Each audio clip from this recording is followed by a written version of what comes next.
Okay, everyone should be coming in now.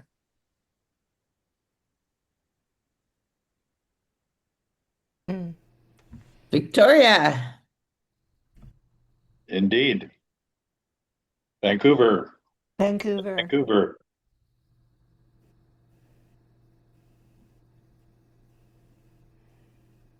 Great pictures.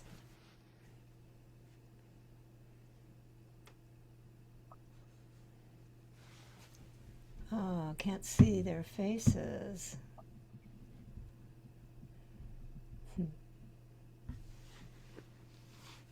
There's youth.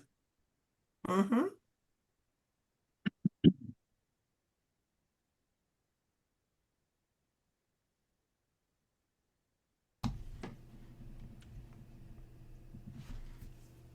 And more youth. Oh, And An more. old person. Much for youth, eh? it was the noodles, Nick. It was the noodles. That's it.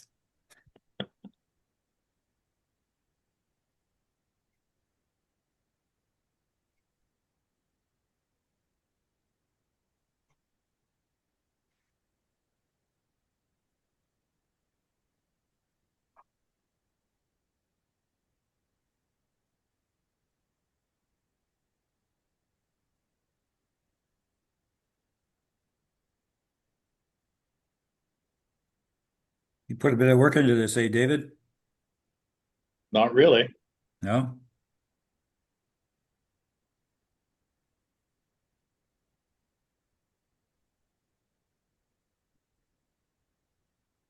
They're great pictures. All of them submitted. Lovely. Love that.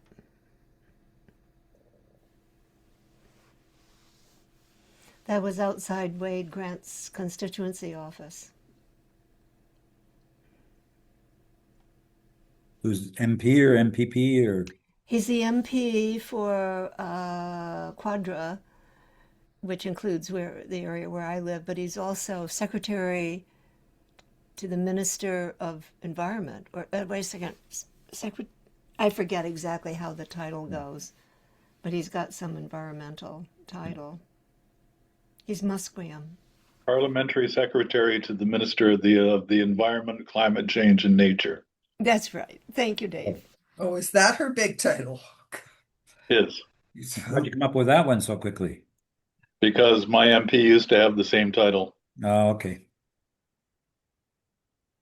Parliamentary Secretary to the Minister of Environment, Conservation or Conservation, Environment, and, Climate and Change, and Nature.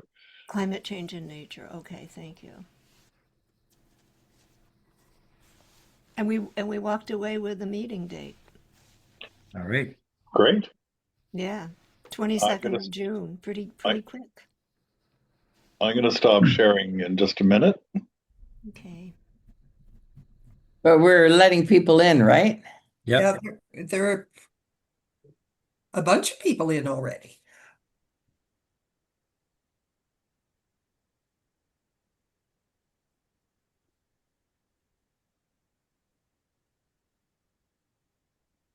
Hmm.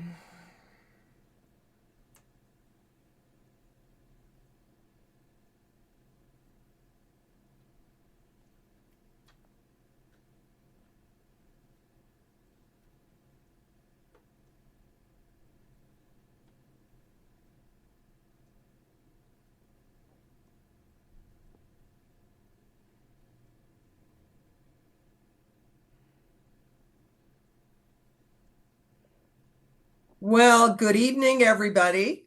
I apologize for my voice. I have a Winnipeg summer cold, but we'll see how this goes tonight. Um, for our post-June meeting. Well, I hope you all had a very good session, and I know there's a few people still have things that are planned, so good luck with those. All right, so we're going to start. Muriel Jarvis will do the land acknowledgement. Muriel? Yeah, hi everybody. We just finished our event and it was in conjunction with Earthfest that we held. So we can talk about that a little later. So the land acknowledgement, I acknowledge that we live and work on the unceded territory of the Besquetumakati, meaning they lived on what they found along the shore. That's what the word Besquetumakati means. And the Wolastoqey, meaning people of the beautiful river. Their languages were very similar and were spoken in what is now present day New Brunswick and Maine. And both the Pescatumakati and the Wolastoqey are members of the Wabanaki Confederacy. So in 1783, when they set the boundary between Canada and the US, they actually split up the Pescatumakati. So now, today, half of them live in the US and the other half live in the Charlotte County area of New Brunswick. However, what I really want to share with you is some First Nation wisdom that I learned this past weekend at a conference that Louise Como and I attended. So I'm just going to share it with you. The water, trees, birds, and animals are all speaking to us, and it's time we listened. The First Nations are founded based on 4 pillars: social, economic, cultural, and environmental. So every new initiative that they accept has to fulfill all 4 pillars. There is a balance in everything they do. There's an obligation to act as stewards of Mother Earth for the benefit of future generations. And an interesting term that came out, think of submission to duty, not elevation to power. I wrote that down because I thought that was a really important concept to differentiate. And then they talked a lot about 500 cups of tea. Let's get to know each other before we start talking about deals. 500 cups of tea. And we're not owners of the land, we're stewards of the land. And of course, that's something that all of us have been familiar with for a long time. And this one really resonated with me. When the First Nations people pray, they thank the Creator for everything that they have: the air, the water, the trees, the animals. When we pray, we usually ask the Creator for things that we don't have. And that, I think, is a big difference.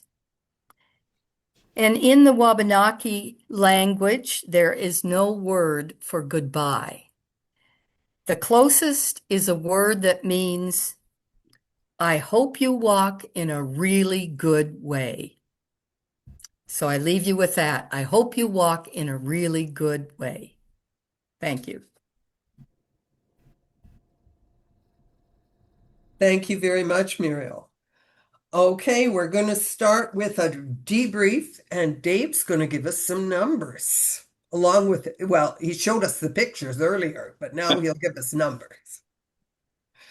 Okay, so pretty exciting. We had 44 locations that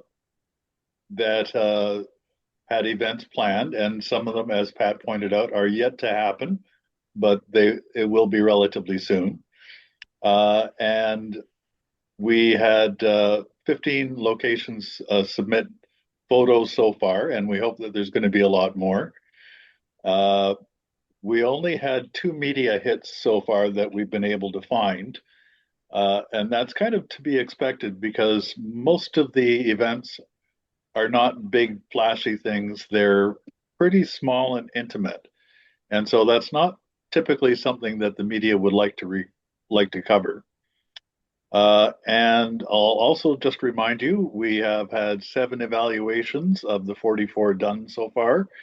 So please fill in your evaluation as soon as you can. We'd like to have the majority of them done by June the 20th. So that will give us some time to get them summarized and get them prepared for the July meeting. That's it, Pat. All right. Well, let's talk about what happened. In Winnipeg, we had a meeting this morning of the steering committee, and we talked about it, and everybody felt really positive about our day.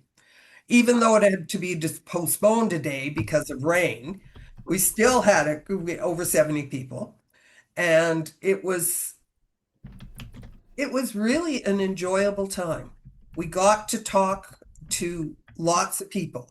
In fact, what we did, we had speed conversation instead of speed dating.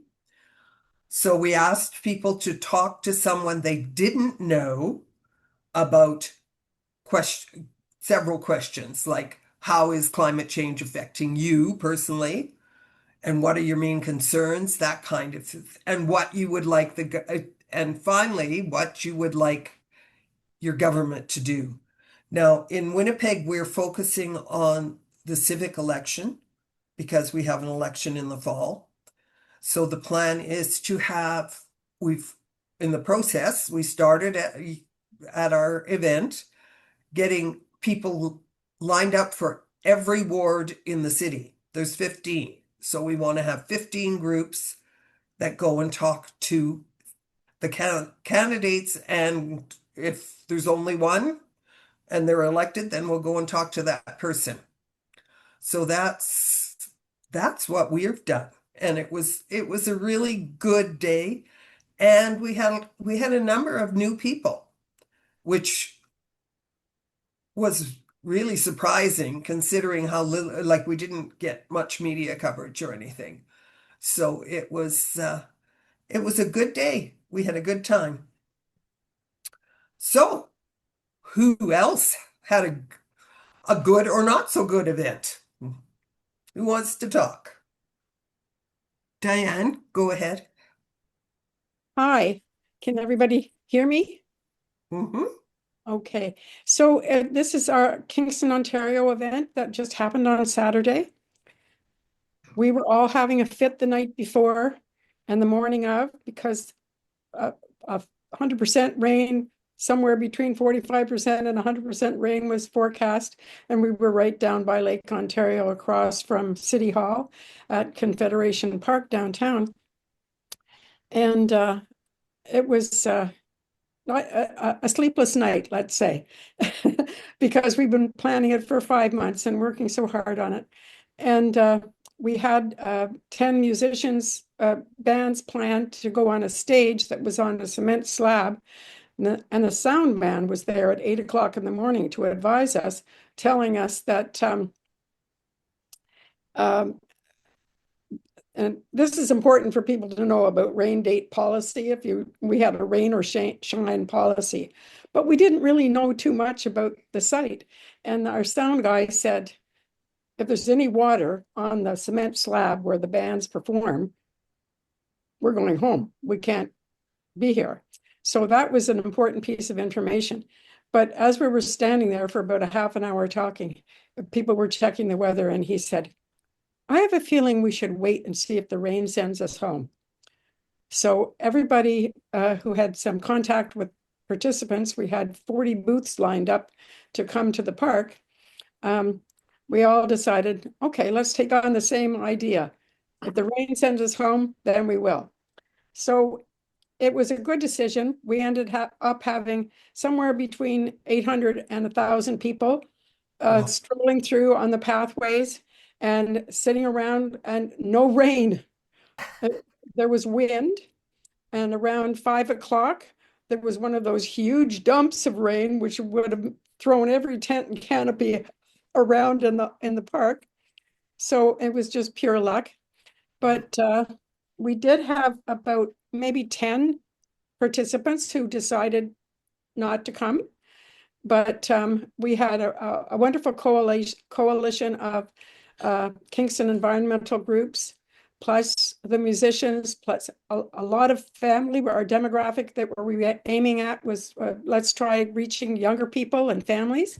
And there were lots of kids making their own T-shirts. Somebody got 100 T-shirts, and the kids were those were donated, and the kids were painting the T-shirts with potato stamps, and we had a whole lot of activity at every booth. Lots of people interested in having conversations, as our Winnipeg person was saying, Pat was saying, conversations. And that's something we learned so much from the whole event. We haven't had our debriefing yet, so we will share that, everything that we've learned. I want to have a shout out to Muriel Jarvis from New Brunswick, who I spoke to at the very beginning when we had the idea. We looked up Earthfest, which was the name we thought we had chosen for our festival. And here was Muriel Jarvis, having done 3 or 4 years of Earthfest at St. Andrews by the Lake in New Brunswick. And she and I had a great chat, and she was so inspirational. And I want you to know, Muriel, that we had a very satisfying day. We feel really good about continuing it every year. Lovely. Great. Anybody else want to share? Sure, Muriel, oh, maybe yeah. this is Carol. Maybe Erlene and I can share what Okay. happened in Vancouver. Erlene, do you want to go ahead? Maybe she No, you didn't. go ahead. You're doing great. Well, let's do it together. So, Okay. well, you're spotlighted, so why don't you go ahead? Well, we had quite a few presenters. We had a day at 411 Senior Center, and one of the goals for that was to reach out, normally come to something like this. And I think we were successful in that because we were able to reach out to some of the people who were usual participants in their programming there. And I think we had about 60 people there, and it was intergenerational, and it went quite well. Good feedback. Hmm.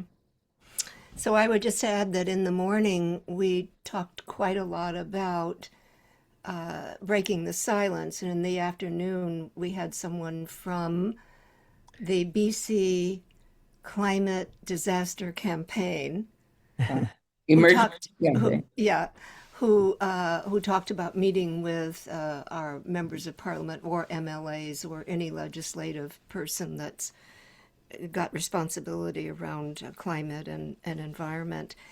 And I just would add that the atmosphere in the room was really, really good. So we felt like, yeah, we hit the mark with the group. So thanks. Great. Tylene? Hi, thanks, Pat. Yeah, we had our event on Sunday. We called it Reconnect to the Land and to Each Other. So it was a collaboration of our Indigenous Solidarity Committee that we have at SCAN Edmonton, and then we also have a Seniors for Climate Committee. So we worked together on that, and there was a lot of Indigenous knowledge keeping and ceremony. So we had nature walks, we had drumming and singing and round dance, we had tobacco tie creations. We had youth from iHuman do, one did performance, guitar and singing, the other one brought art for display. And it was a collaboration with the Edmonton River Valley Conservation Coalition, Scan Edmonton, Touch Grass Club, and For Our Kids Alberta. And we had, I think it was just under 20 organizations that collaborated. We had a ton of SCAN members volunteer, which was awesome. And we had about, altogether with everyone there was about 180 people, I think. So yeah, it was a really great day. Great. Good. Muriel? Well, first of all, I'm so glad to hear, Diane, that things went well in Kingston. That is really neat. To think that there's another Earth Fest going on somewhere in the country. So with our Earth Fest, it was a 5-day event. We started on Thursday evening with a presentation Then Friday evening, we had a panel discussion with artists talking about how climate change has impacted their artwork.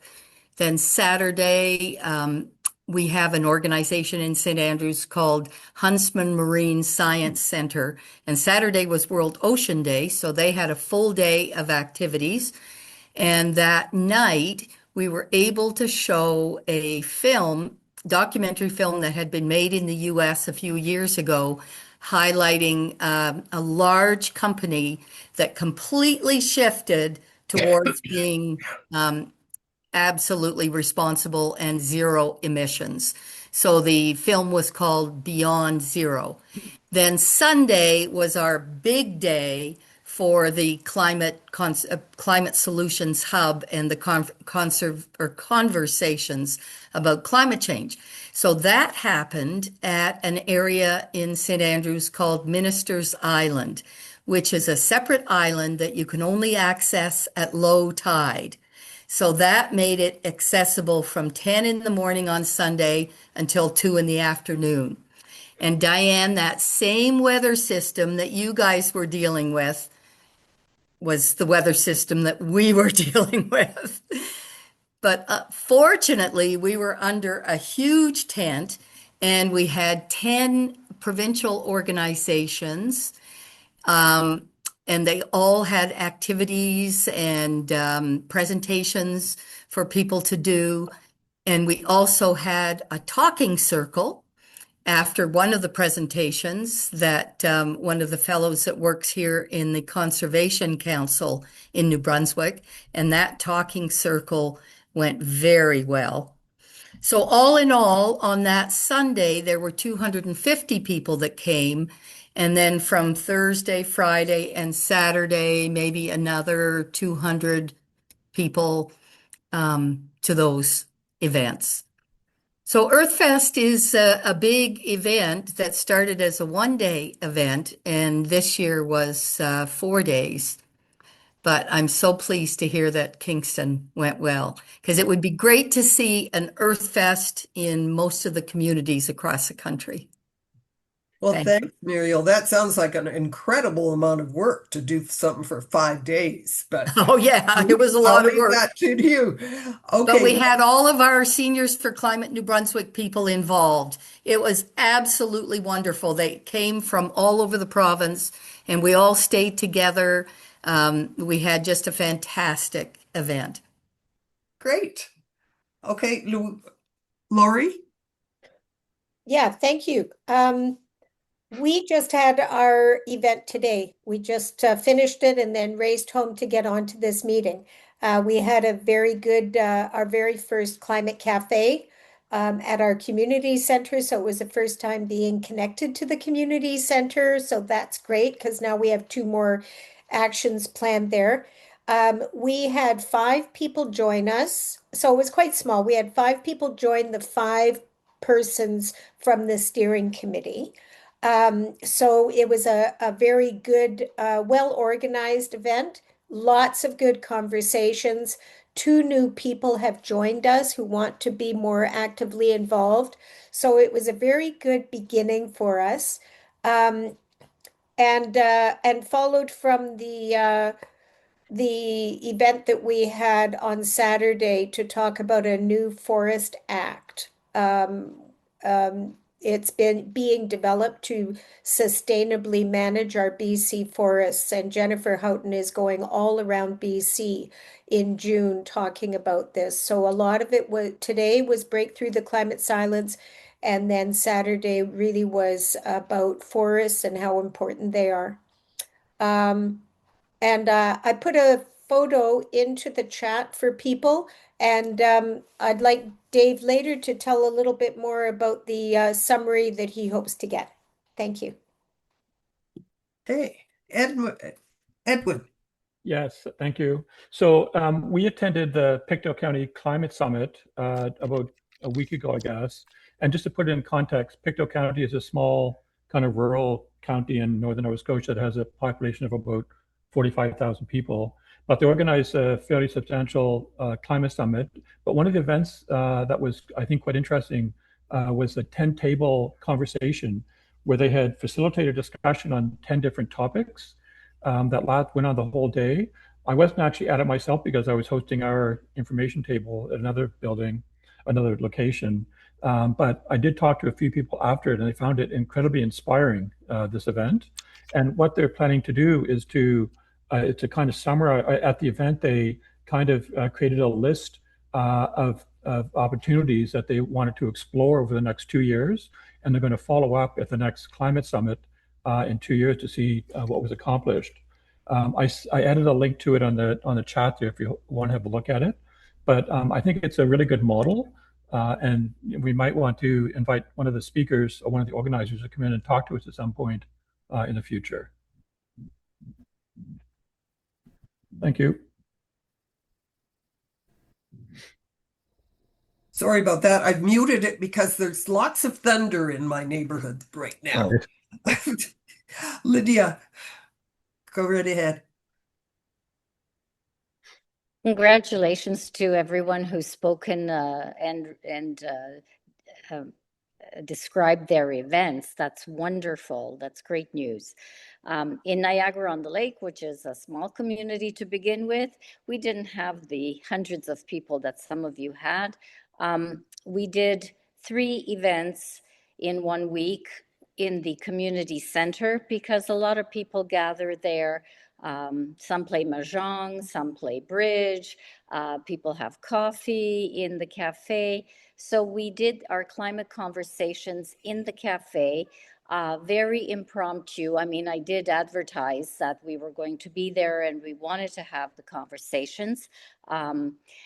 But I set up a table with a table card that said climate conversations, let's talk. But people were very unwilling to approach the table. So then I got up and I had prepared questions and I walked around to the different tables and I sat down with people and I just said, I have a question for you. And we started talking about climate change and how they were feeling, what they thought of it, etc. What struck me was that many of the comments I received is, well, we're not making any progress. Everything is so negative. So I'm taking away from the climate conversations that we need to educate the public about positive things that are happening regarding climate, whether it's clean energy, whether it's new innovations, whether it's, whatever. But people really need to hear positive news, not negative news. So that's what I take away. The third event was something I coordinated with our climate change coordinator for the town of Niagara-on-the-Lake, and that was a workshop on invasive plant species. We could have focused on bugs, we could have focused on disease, but we focused on plants because we have a very thriving we have many garden groups, horticultural groups within the town. And so that brought people out to listen to what is the difference between native species and invasive species. What can we plant instead of periwinkle or lilacs or a variety of others that are on the Ontario list of prohibited or restricted plants, or those that are simply unwanted, like burning bush, etc., or a Japanese barberry. So people came out for that. They were very pleased. And it was the first time that our climate change coordinator could talk to the community, and she was very pleased. We got a couple of the town councillors coming out and saying, hey, we need to pay more attention to this. We need to decide if we need to have fines or what we need to do when landscape companies, for example, with new developments, plant non-native and invasive species. Mm-hmm. So they started thinking about, down the line, what kind of bylaws do we need? So in that sense, it was very productive. But again, I think we can hook more people if we give them happy news, positive news. Thank you. Catherine, you're on mute. I'll start with the positive news. I'd like to introduce our generational chair from the grade 5 class of Anne McClymount in Kelowna. And I work very closely with their teacher and an old teacher I know because we were all teachers at one time, and also with the city to have a proclamation, as Jane told us about on one of our meetings. And I was just so pleased with the concept of the generational chair. So we started to work with the city about a year ago. More recently, we were told that we needed to downgrade it. We couldn't have a proclamation. Now, I'm going to get into some bad news here, so I want to brace you for that. And so we were willing to downgrade it if the city was not willing to have a proclamation. And we went to a tour of municipal governments. So all the while, the teacher developed curriculum. I helped because I love developing curriculum. It was part of my degree. And the students were just primed. And of course, they decorated the chair. And it made a significant difference in their school life, in my life, in my granddaughter's life, because she saw this happening from Quesnel. And we were all excited. And the day before, one of the counselors who is not pro-environment, and this will give you an idea of the politics of the day, very conservative, always has been in our community, did this to me before when I developed affordable housing over 10 years ago. At the last minute, he pulled out and pulled his vote from from developing cooperative housing. But it went through because we had such a great group of people who had been working with us for a long time. And we had the NDP government on our side for housing at risk, for cooperative housing. So, but without that political clout behind me, right? Without, with the city making the decisions on this, and also the ethical considerations regarding a grade 5 class, right? You can't bring them to the news. The teacher can't bring them to the news. She would be fired. The principal was brought into it. The counselor, Ron Cannon, actually sent a letter to the principal saying, we can't have a presentation. We can't do that. We're just going to downgrade this to a tour of the city. That's it. So don't bring, in other words, no chair. So we were all just flabbergasted. This is the day before. And he's done this before. This is his mode operandi. And so we were very gracious. We accepted the tour because the students had prepared for this. This is the students you're thinking about, not roar, protest. So we arrived, thank goodness, I was early, and so was Ron Cannon. So I lit into him, I'm afraid, and I wasn't very gracious about it. And then I said, but this is the day for the students, so I don't want to talk to you anymore. So the students came in, and I've lived here a long time, and I know Ron Cannon a long time. So it's not that I dislike him. It's just, it's unfavorable the way he acts at these particular functions where he's not pro something. And I think he was put in charge of this project after the mayor said he couldn't make the presentation and the counselors weren't able to come. So I think what I'm telling you is there's a lot of fear around climate. And I'll tell you, it isn't positive.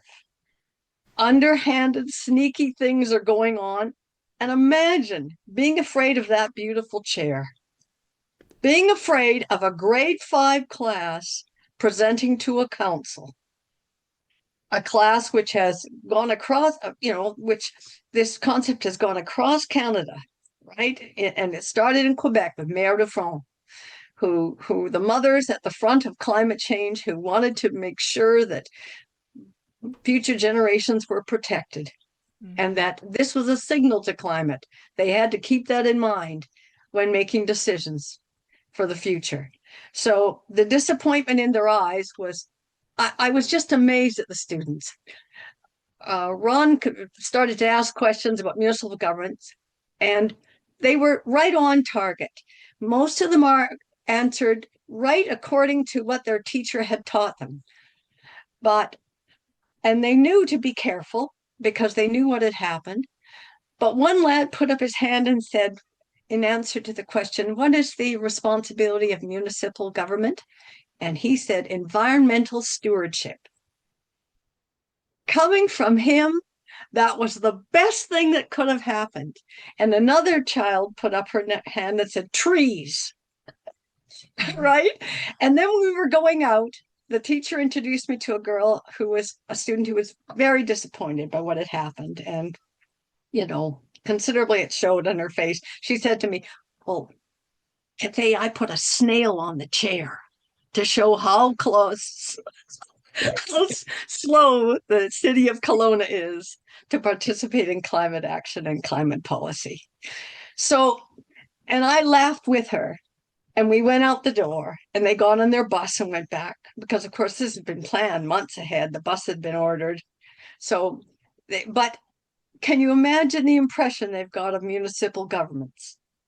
And can you imagine, you know, their teacher being, you know, brave and going forward but I think the main thing I'd like to say is they learned a lot from this. Mm-hmm. And I think we can learn a lot from this. Mm-hmm. And when governments are afraid of a generational chair and stop a ceremony the day before, you know something serious is going on out here. And I think it's room for discussion. Let's put it that way. Mm-hmm. But I'm really proud of the chair and I'm proud of the grade 5 class of Anne McClymont. Great. So thank you for allowing me to present. Can we just ask, what is a generational Yeah, chair? thank you. That's what I wanted to ask too. Well, Jane brought this forward with the Devils, right? And she talked about the Mayor Dufresne, who started this concept where the classroom learned about climate change and climate action. And as a symbol of what they had learned, they decorated a chair, as you can see in the chat, with symbols of what climate action meant to them, right? So they had, you know, each particular symbol, the earth, the little snail, the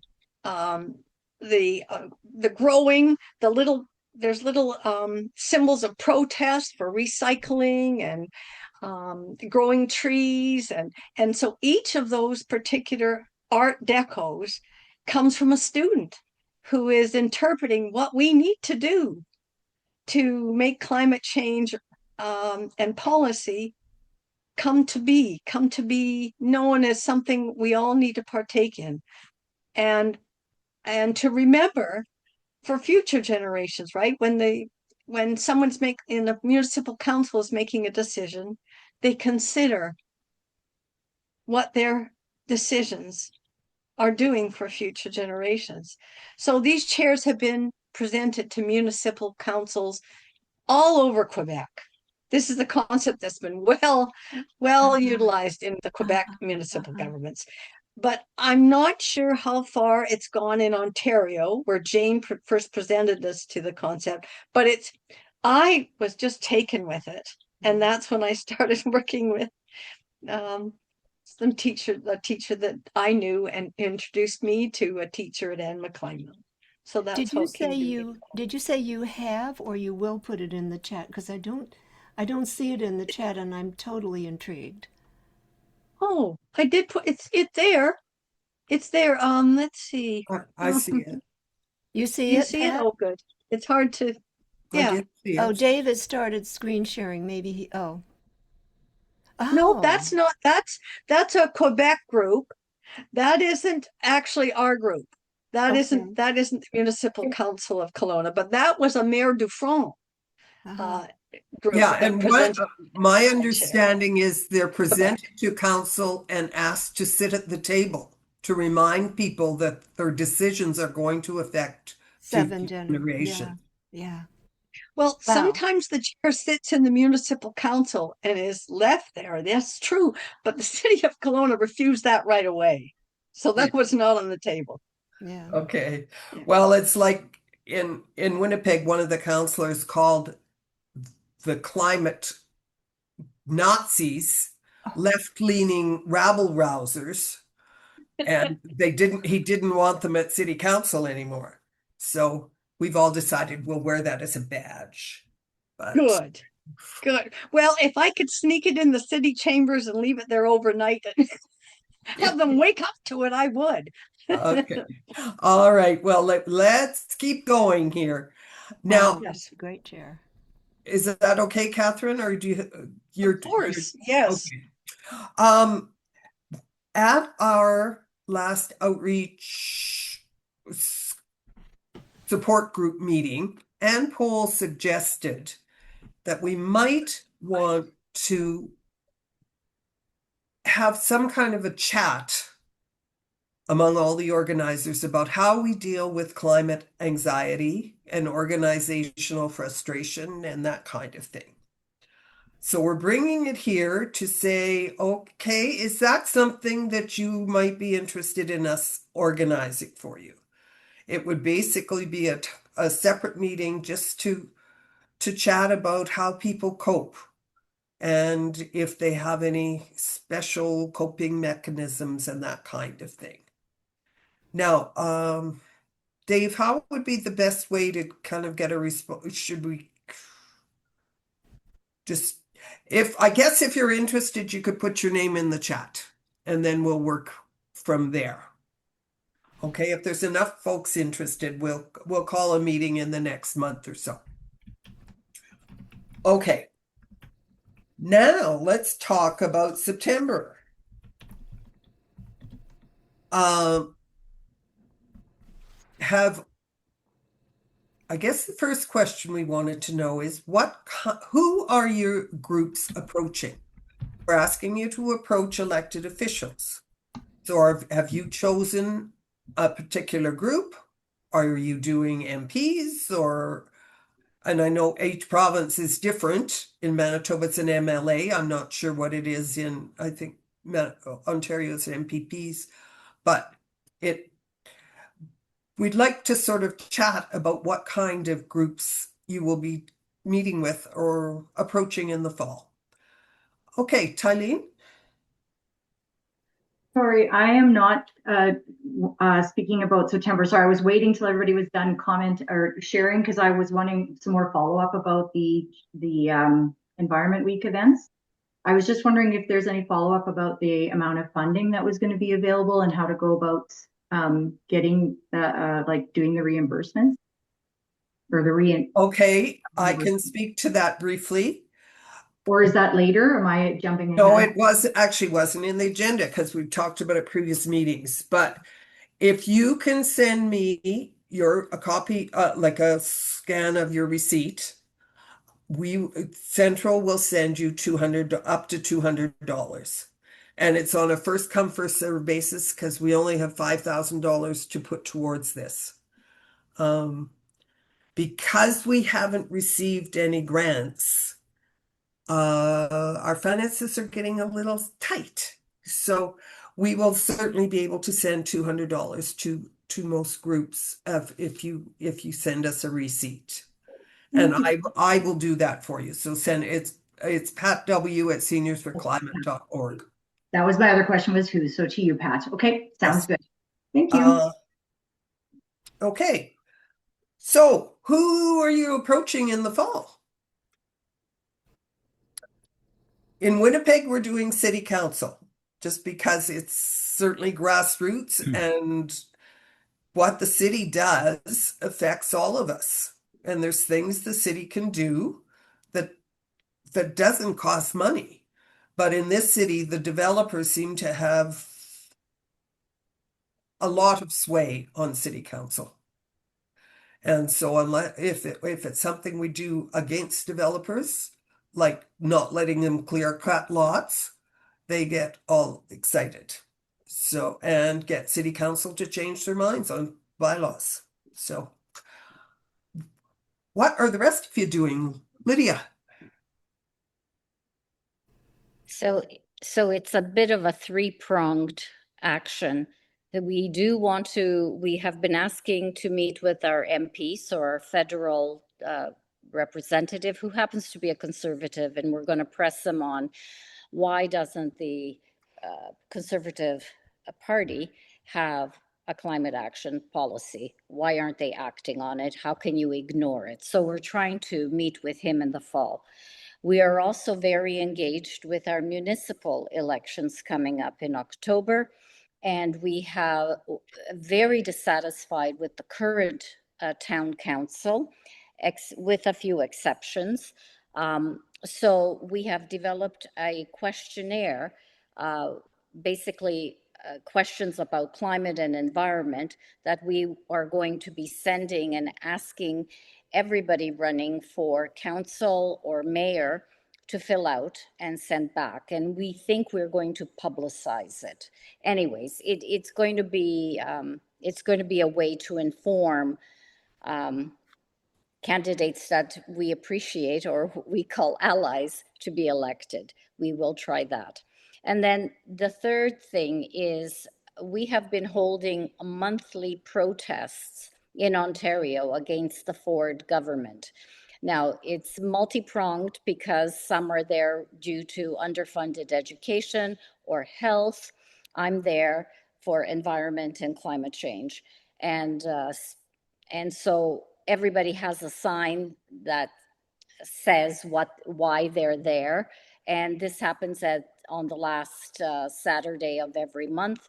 We started it in March, and it's been going strong, and it's been getting better and better with more and more towns and cities joining, with more people coming out to these protests. So that's basically the action we're taking.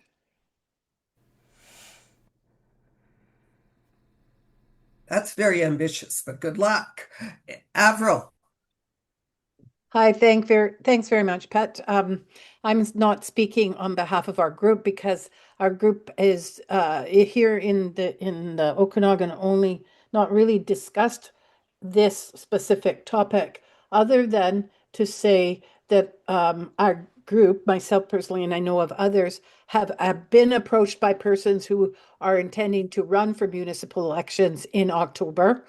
They've approached us and said, can we obtain some kind of connectivity, and in particular around climate action, not exclusively though, of course. And it strikes me, I just wanted to have a sense of things since we're across the country here.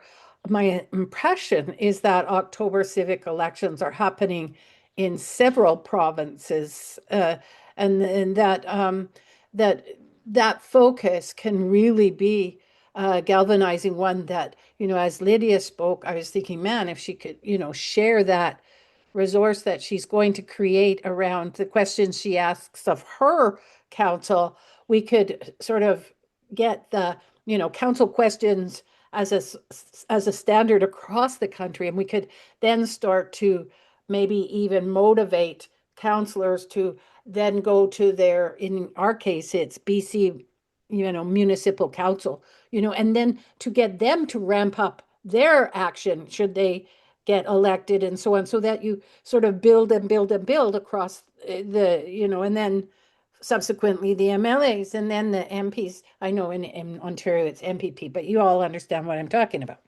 So that's why I really think, for us anyway, I suspect, but I don't want to speak. There are several of us in our group on this call right now today.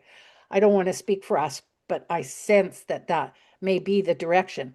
Having said that, I know that from what Lori spoke of about our Forestry Act in British Columbia, well, she's already crafted the letter and getting our MLA to work more actively in that regard. So I don't think that we'll probably not approach politicians, but we might do so in that sort of localized civic way, and that might be best. But we are a smaller community too, and without powerhouse MLA or MP, exactly, since neither of them are in parties that are in power right now. If you have a Liberal MP right now, however, that would be a very different story, I suspect, for some of you. Thanks. Yeah, one comment about generalizing the questions is that each community has different issues. Oh, So what I was imagining, Pat, was just some kind of, jump start so that, yeah, you would obviously craft it for your own locality. Well, and that's certainly a possibility. Okay, Jane. You're on mute, Jane. Well, we're scheduled to do we're calling it Environment Month, because the Cowichan Valley Regional District put a lot of energy into organizing a Cowichan Climate Gathering. So we'll have a presence there, both Climate Hub and another group that we work with, One Cowichan. And that's on June the 20th, in Duncan City Square. No, it's in the park. Yeah, it's summer. It'll be in this big park. And what we're working on now with municipal elections coming up in October, we have a number of right-wing conspiracy theorists throwing their names in the ring. We've already got too many of those in too many places on government. So One Cowichan is the organization I'm involved in that has always asked questions of candidates, and then we give them a word limit, we publish what they say verbatim. We are having a meeting after this meeting to talk about, for the first time, actually endorsing progressive candidates and being very much more specific and writing about all the things that have happened with the right taking over the biggest council of all our communities, North Cowichan, and rolling back no fossil fuels in buildings, rolling back the official community plan and its progressive things, rolling back the protection of the municipal forests. And so we're going to get loud. That's what I can say, and loud and organized. So that's where I'm going after this meeting. Okay, thank you. Patricia? Oh, you're on mute too. There you go. Yeah. Hi, everybody.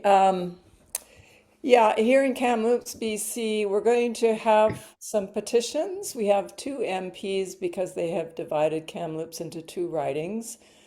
And so our plan is I don't know how many signatures we'll get on those petitions because actually most of us want to take the summer off. But we will plan on meeting with the MPs in September and present the petitions and ask them to take them to Parliament. And that's our plan, so. Good. Okay, Carol. Yeah, so I think I'm speaking both for Vancouver, Lower Mainland, but also the provincial hub because we're wanting to kind of create a process that will support that across the province. So we're also having municipal elections. And I think generally when we talk about this, we talk about all levels of government, particularly strongly thinking about members of MPs, but also MLAs and where possible or appropriate city councilors as well. So that's kind of the who. I had a really amazing experience because I was called by a young woman in the Sierra Club who's got a lot of experience with advocacy, wanting to know if I wanted to go and sit with another young woman who was going to set up a sit-in by Wade Grant's office. And I can't tell you how that expedited my personal willingness to go. So right away, yes, that's how I mean, I've had this intention, and I know other people have gone and done it, and I have gone to my member of parliament before, but it takes a little extra push sometimes to make that happen. So that was really facilitating for me. And I went, and it was terrific. There were 3 young women in particular, very well informed, very respectful, and very effective. And so I've made now a connection. One of them I knew before, but I've made a connection with them that I hope that we can actually get their support, because I've never seen anybody in a constituency office go about getting an appointment as effectively, as efficiently, and as respectfully as this young woman did. And I think that I also had a conversation with one of the other young women who said people need to have their hands held. It's one thing to say, yes, I'll go, and it's another to feel that you kind of know not just what people tell you to do, but you're working with resources and encouragement along the way. And she's agreed to be involved with us to talk to the BC Hub about how to do this. And coming out of the meeting on Friday, someone that several of you in the national office know, Avi Dolgan, has stepped up to say that he would like to put together a structure to help people in the different constituencies get together, that he would support a process. Now, we don't know exactly all the details of that, but I think what we're going to work out might be something that would be quite helpful to get people to not only say they want to do it, but actually get them to the constituency office and support them all the way with whatever kind of resources will help them and encourage them also to do this intergenerationally. And I love the idea of a generational chair. Anyway, some particular process that maybe we'll even be able to share beyond the BC Hub, I don't know, but I'm very excited about it. And Arlene, I know you've been to see your member of parliament. Maybe you want to jump in here and say something as well.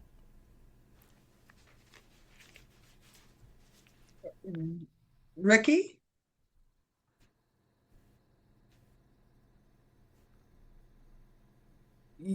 Yes. Okay. I just wanted to say that in British Columbia, if you Google West Coast Climate Action Network, they've been trying to bring groups from all across the province together on municipal elections to try and help identify candidates who stand for positive action on climate or not, in order to help make voting for the right candidates possible. So that is a resource that people should, if they're not already connected with it, could look up to find like-minded friends who are doing things all across the province. So that's one thing. The second thing I wanted to say was we also had 2 potential candidates come to our climate conversation action on Government Street in Victoria, and they were very keen environmentalists, and I think they're, as well as the right wing getting organized, the rest of us are getting organized too, in terms of having candidates stand. Thanks, Ricky. Catherine?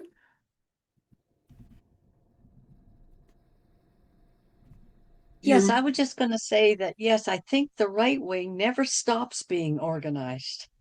If you look through history, since the Nazis were brought into the Nuremberg Tribunal, they were released and most of them sent to the United States to help with psychological warfare training.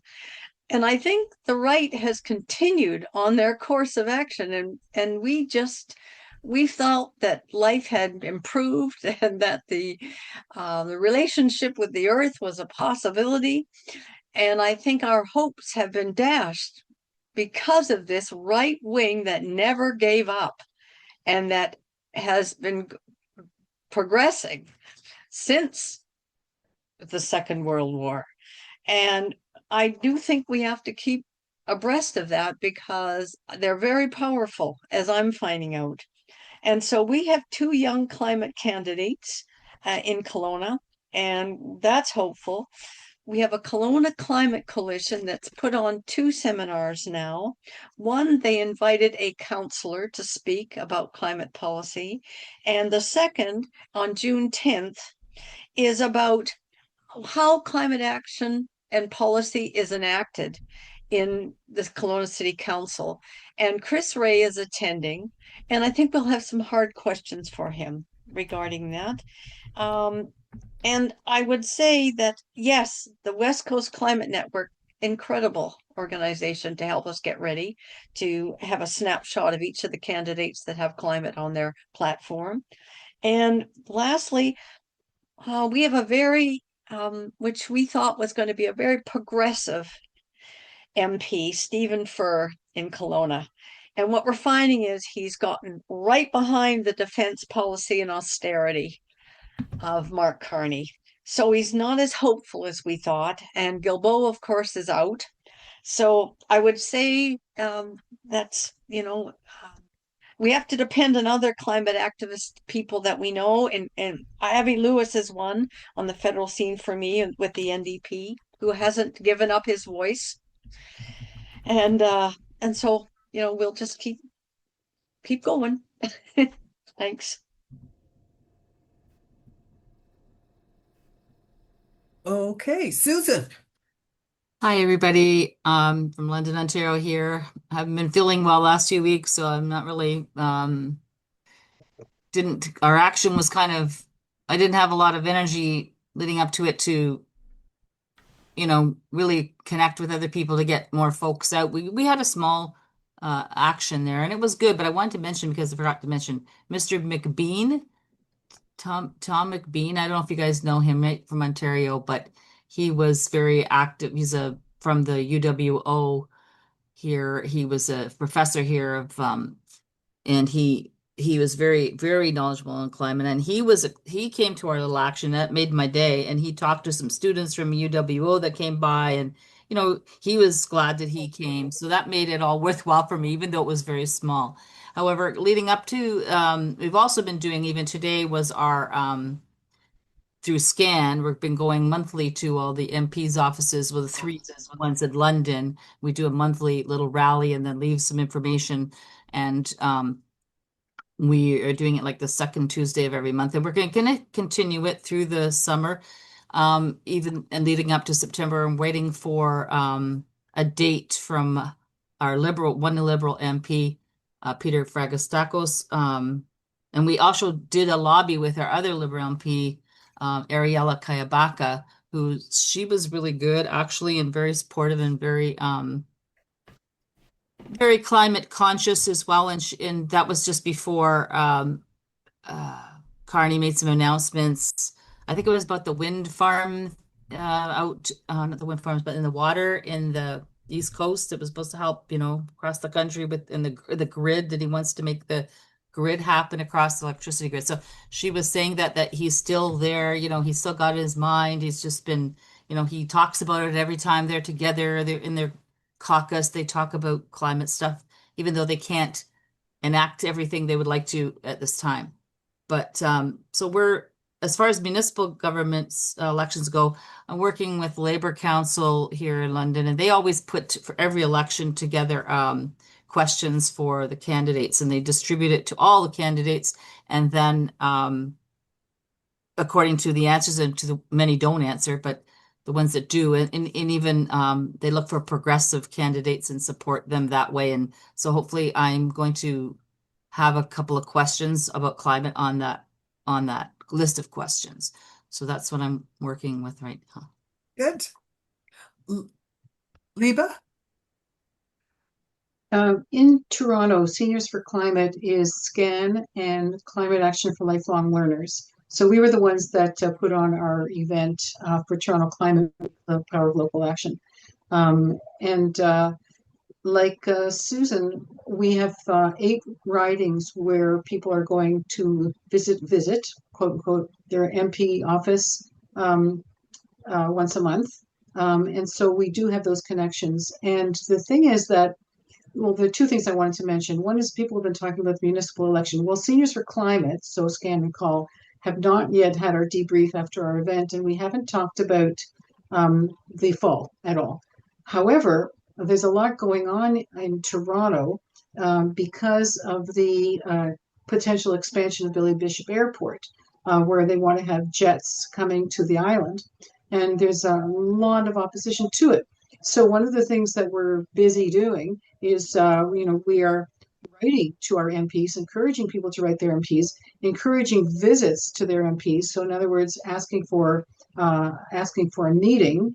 The other thing is that Toronto Climate Action Network, which has about 70 organizations, they have a city strategy group. And so they've also been talking about, what we can do, not just around the airport issue, but also for the municipal elections. So for the municipal elections, one of the organizations in TCAN has a report card that they post on their website for the way the councillors have been voting.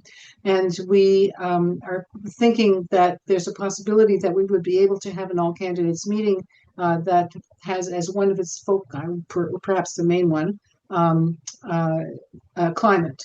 So I'm not sure. It remains to be seen if Seniors for Climate officially will be having some kind of fall mobilization, no matter what it's going to be. But one way or another, SCAN is certainly going to be involved at that time of year in the municipal election, and of course the ongoing issue of the potential expansion of Billy Bishop. Thanks, Liba. Ricky, and then we're going to need to move on. Okay, Ricky.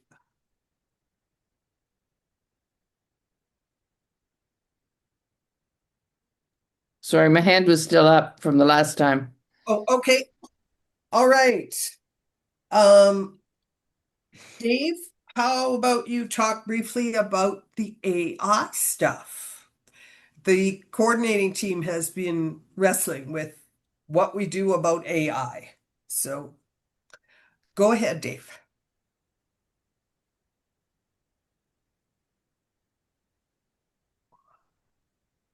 Thank you, Pat. So the issue we're going to talk about right now is AI generated music. And so the issue is AI generated music. And our question to you is, do you as organizers support the use of AI generated music in Seniors for Climate work? And we're looking for input to give to the steering committee. So just some background to begin with. The issue arose when we had a 15-second jingle created for radio play to increase our supporters across the Northern Great Lakes. We didn't have the funds to take the jingle to a production studio, but we were offered an AI version at no cost.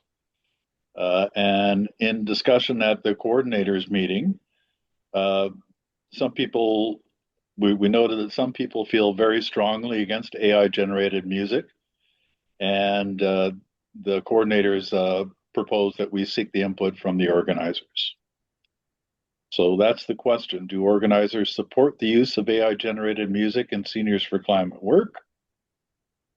And so there are some disadvantages to the AI generated stuff. Some people see AI generated music as taking away paid work from musicians and others, production studios, etc.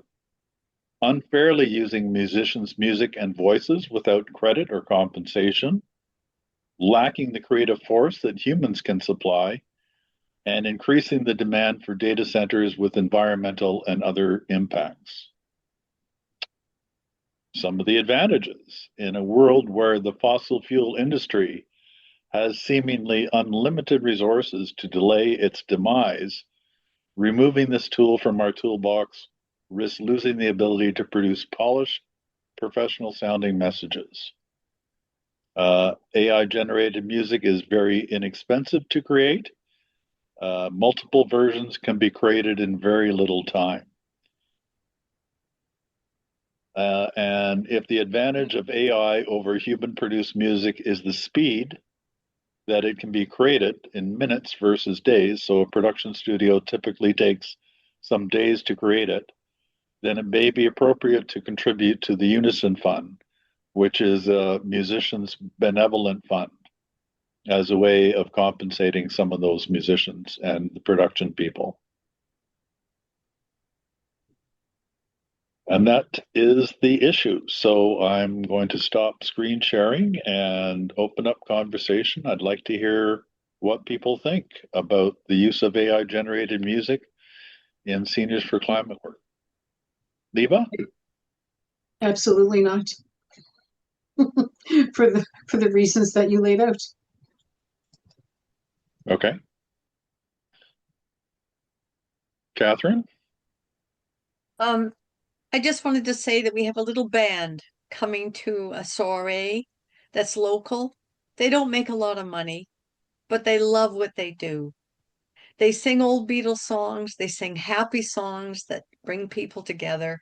I think it would be a shame to make, and in some of our gatherings, they do like to just have recorded music, but what we've turned to is just the music of the musicians that play, for instance, background music on some level, rather than the AI, because I agree there are too many disadvantages for the environment.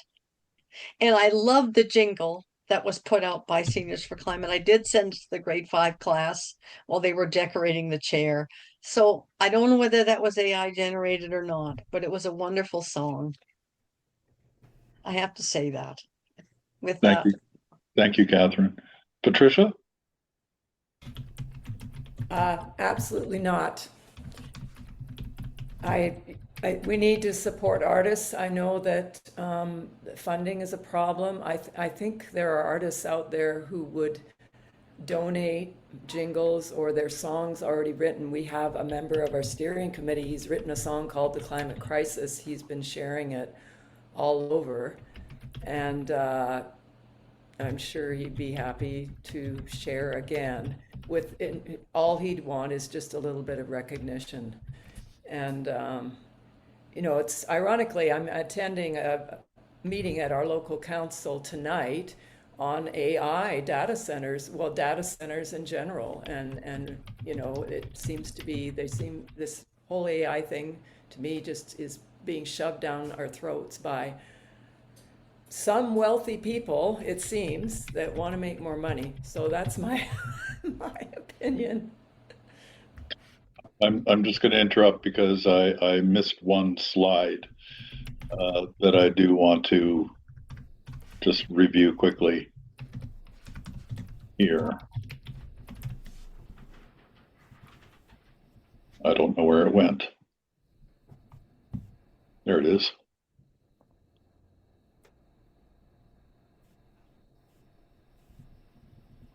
I'll go down to it.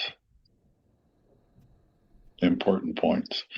So I do want to, just for full disclosure here, note that in an article on the ethics of AI generated music, the main question for musicians was how much of the creative process could AI be used in, not that it will not be used. So for example, creating multiple versions of a song could be created and the best one used. So according to this article, there's no question that it will be used. It's just a question of how much it will be used. Also, Seniors for Climate was given a song called Later Is Too Late, which was created with AI and is currently posted on our YouTube channel, but lacks an acknowledgement right now that it was AI generated. And Seniors for Climate at the national level has used generated AI for analysis of data gathering, generating messaging, and note taking during meetings. So I'm sorry I missed that slide. And I'll continue the conversation, please, with Jane. Oh, sorry, Jane, you were the first up on that screen, and now I see Brett has his Go name. for it, Brett. Go ahead, Hi Brett. there. Yes. My thought is we can't take on every cause, every issue. So you have to look for a reasonable cost to whatever is going to be done, and if it's AI generated, I guess I can live with that. I just can't live with getting off track on trying to solve too many problems when we've got this monster problem to solve. Understand. Yeah. Thank you, Brett. Go ahead, Arlene.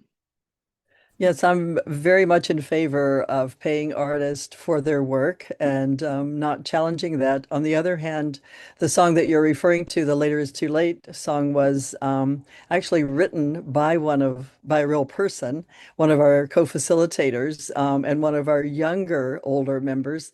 But then she went to AI to put the words that she had written into music and the voice, and it's quite lovely, but yeah, and so it's a bit of a dilemma there. But it would have never been, put to music if we hadn't had AI to do it, I guess. And so it is a bit of a dilemma. Yeah. Thank you, Arlene. Go ahead, Jane. So, I want to recommend that everybody give a read to an article in the Walrus that just came out. Canada finally has a national AI strategy. Experts hate it. And it's got really good feedback about how Canada isn't ready, and they're putting a whole lot of trust in the AI producers and not privacy protections and other things. So I have big questions about AI generally. And my phone is ringing. Ah, it's Alberta later. And I also think that what you may have described is an exception, in that it was local talent using some AI tools to do something. But I think we have to be very, very careful, and I would rather be saying no to AI than to be getting into some of the challenges, especially when our federal government is doing such a bad job of creating artificial intelligence policy. I mean, the article is very much it quotes a number of experts about the dozens and dozens of problems with what the feds are saying without privacy protections, without all kinds of protections that one would that any sane government should be looking at. And so that's my position. Stay away from it until they come up with something better. Thank you, Jane. So we have Dave, Avril, Dave, could you Carol, and take Penny. over? I'm sorry? Could you take over the chair? Yeah, no I problem. have a tornado warning. I need to go and hide. Go hide. Oh, wow, Pat. I'll be fine. Let us know that you're well. I will. Okay. Thank you. Bye. So we have Avril, Carol, and then Penny, and then we're going to have to move on because of time considerations. Go ahead, Avril. Thanks, Dave. I'm also a co-chair of our South Okanagan Council of Canadians chapter, who is very, very concerned and runs campaigns on exposing AI in all of its manifestations. The large measure for me, Dave, has to come back to the environment, since this is Seniors for Climate. The water use by AI data centers is astronomical, and I don't believe them when they say, these large tech billionaires, that they're going to run closed system use of water. I don't believe it. It's not proven technologies. We are a climate organization. I think we should always, at every moment, endorse climate action that is equitable for everyone. And in British Columbia, anyway, they're talking about, and we're all actively working on data centers in places that are water stressed, drought ridden. And I just don't think that this is the way that our climate organization should go. When Erlene speaks of someone who made these phenomenal lyrics but couldn't find the music and therefore went to AI, I hesitate at the therefore part, because surely there's got to be both musicians who could collaborate and production people who might then volunteer their services. Just because AI is supposedly cheap. Well, why is it cheap? Well, because in actuality, billionaires are going to be making loads of money from AI. And so for all of those reasons, I personally cannot support what you're possibly suggesting, and maybe even what has been done in the past. I just think that it's the wrong way to go right now. Does it change in a year from now? Possibly, but that we can then have a discussion of then. I think those are good points. Thank you, Avril. And just to be clear, I'm neutral. Go ahead, Carol. So, first of all, I agree with what Erlene said. And I'd find myself kind of generally in agreement with a lot of the concerns that people are expressing. I do think there's a difference between the large language models and the threat that they pose versus some ways of using AI that are not. So I guess I think we could, well, maybe we can't because we don't know enough, but I think it is possible to distinguish between really harmful uses of AI and potentially good uses of AI. And, often we're asked to look at medical research, and most of us would agree, well, gee, if it would save the life of my husband, I would certainly like them to use the AI. So I don't think we should, personally, I don't think that we should take all of AI and say it's bad. And I say that as someone who's deeply, deeply concerned about the harms of the unprotected use of large language models. And that's where I think a lot of the particularly egregious use of water is going to be as well. So I'm somewhat conflicted, but I would use it in this instance. Thank you, Carol. Go ahead, Penny. I'll be very brief. You asked about using AI in music. So I'm going to stick my comment to that, which I think is what your question was about. I don't think we need it. I don't think we should use it. And of course, I could speak in a more broad sense about the climate, but just in terms of music, I don't think this organization should go anywhere near it.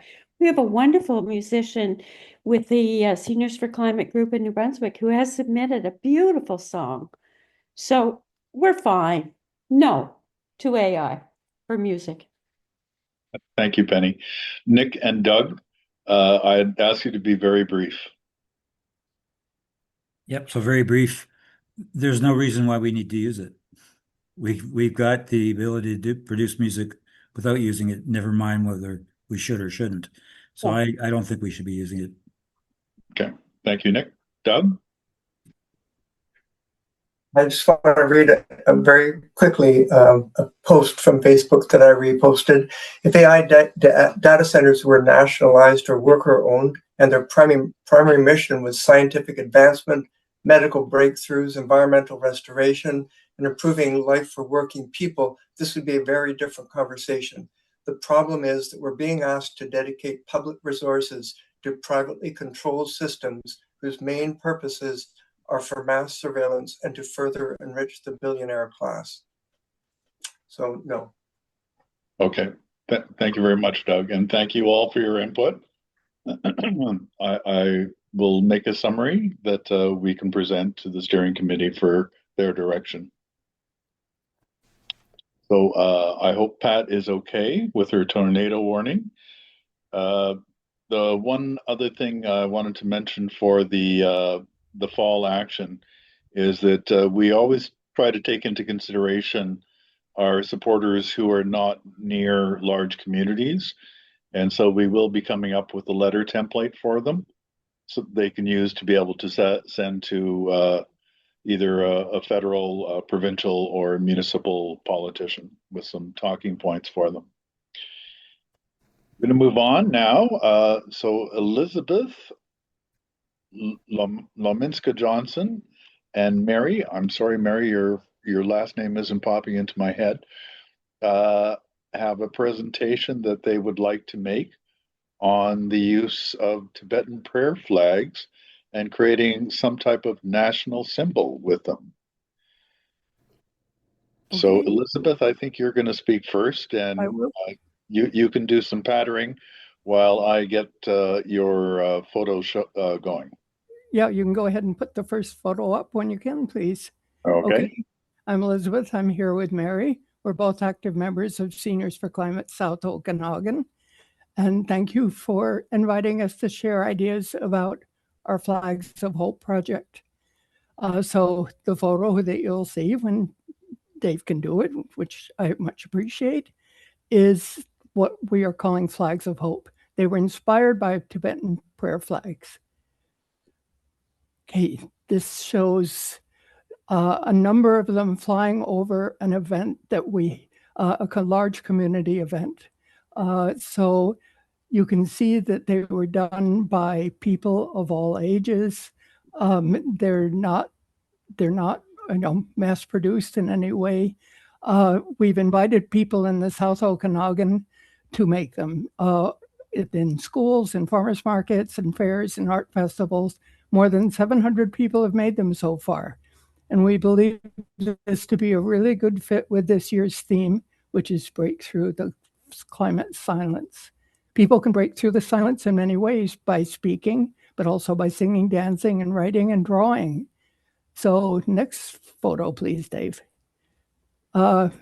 We've found that people of all ages, from toddlers to octogenarians, respond really well to our invitation to draw and write their messages of hope on these flags.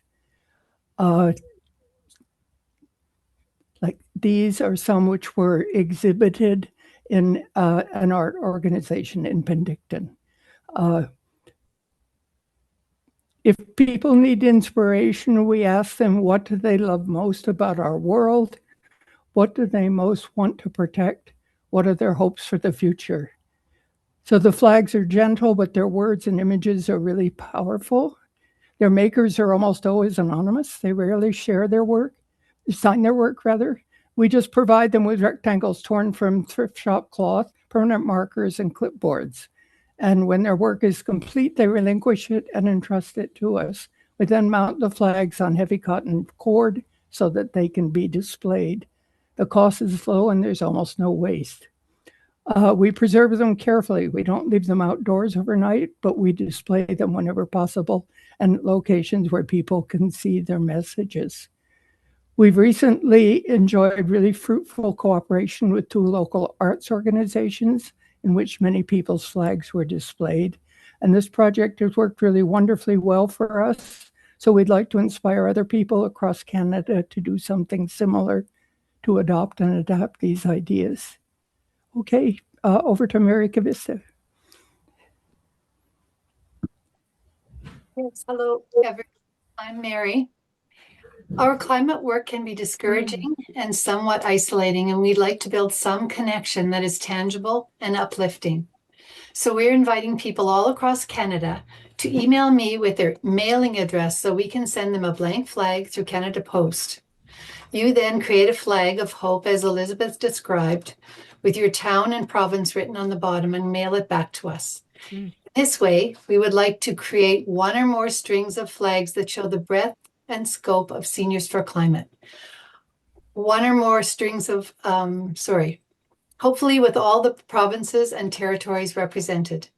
We also want to create a string of flags for our own province, British Columbia. For each of you, it will be the cost of a business-sized envelope and a domestic stamp. We hope in the end to have made many connections within our province and across the country. We will be including a short handwritten letter, maybe telling people a little of our experience doing this climate work.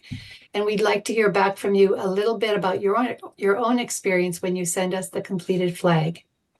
On seniorsforclimate.org, please watch for information about how to be involved.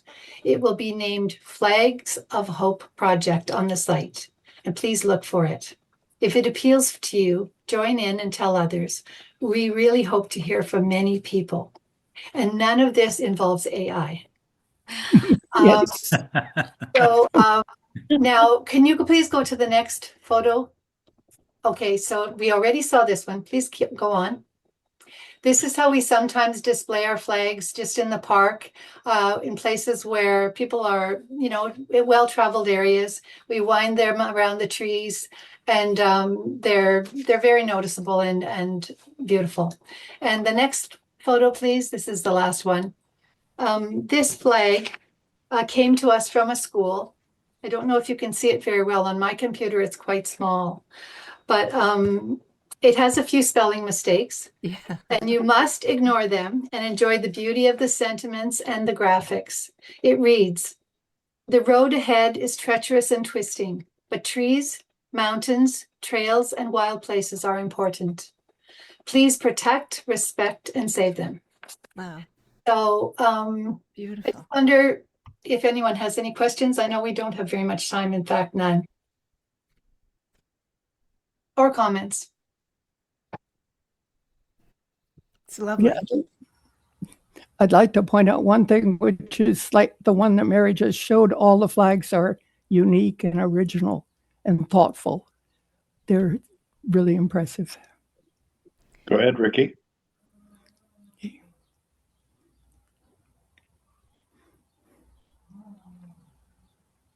You're on mute, Ricky. Oh. Okay. Can you hear me now? Yes. Okay. Flags of Hope has already made it to Victoria. And one of the places where it was a big hit was in the Unitarian congregation, who have taken it over.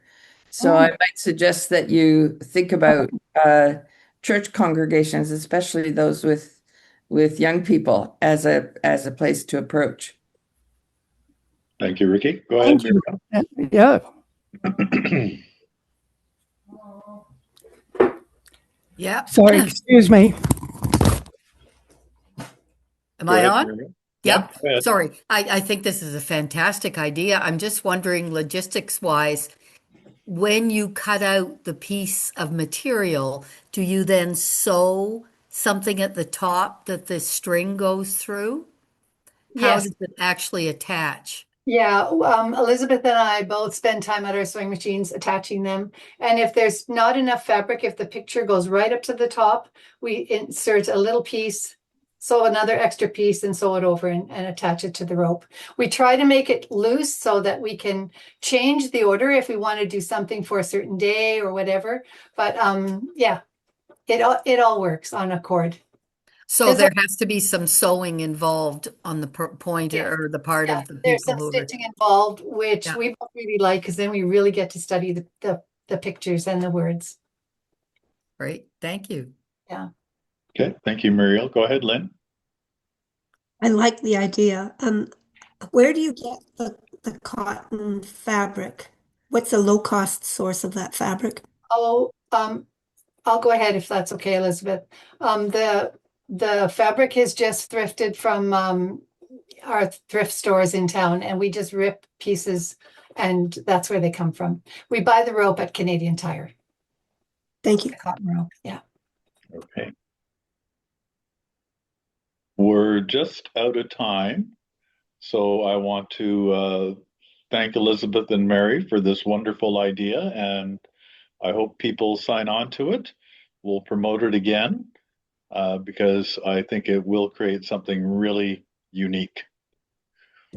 Edwin Demont, you wanted a little bit of time. We're out of time. Edwin, are you still around?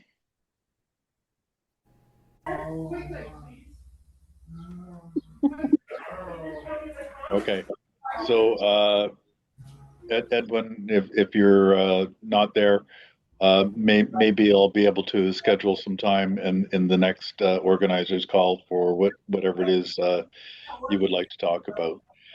And that brings us to the end. We're 1 minute over, and I want to thank everyone for all your wonderful, wonderful work that you put into all these different events and to get people talking.